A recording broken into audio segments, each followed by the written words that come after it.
গত ৬ জুন সোমবার বেসিস অডিটোরিয়ামে ডিজিটাল সিকিউরিটি স্থায়ী কমিটি আয়োজিত protect your company by cyber train your employees বিষয়ক সেমিনার অনুষ্ঠিত হয়। সেমিনারে মূল প্রবন্ধ পাঠ করেন ডেটা পার্ক বিডি লিমিটেডের ব্যবস্থাপনা পরিচালক শাহজেব ইবনে Hussain.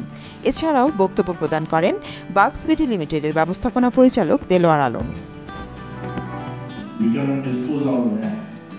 We have industrial shredder যেখানে আমরা পুরো হার্ডওয়্যারটা ফেলে দিই and wrangle করে দিই।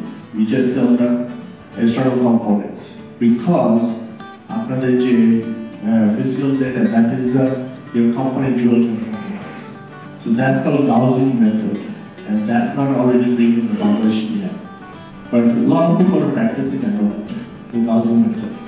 একজন হ্যাকার হায়ার করবো তাকে দিয়ে আমরা সিকিউরিটি পয়েন্ট করবো এরকম না, যেহেতু তারা আপনার কার্ডটা এসএসএল কমার্সের মাধ্যমে ব্যাংকে ট্রান্সফার করতেছে ডেটাটা, সেহেতু আপনার যে আপনার কারেন্ট ইনফরমেশন স্টোর করতেছে তার বাধ্যতামূলক তাকে নিতেই হবে। মানে এসএসএল কমার্সে এটা পিসিআই ডিএসএস রাখবেই।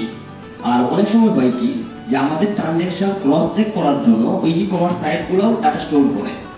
সেমিনারে বক্তারা সাইবার ক্রাইম সম্পর্কে বিশদ বর্ণনা করেন। সাইবার নিরাপত্তা একটি প্রতিষ্ঠানের কর্মীরা কিভাবে সে প্রতিষ্ঠানকে সুরক্ষিত করতে পারে তার উপর প্রশিক্ষণ দেন। পাশাপাশি একটি প্রতিষ্ঠান কিভাবে সাইবার প্রযুক্তির মাধ্যমে তথ্যগত এবং আর্থিক দিকে কিভাবে সুবিধা লাভ করতে পারে সে বিষয়ে ধারণা প্রদান করেন আলোচকগণ।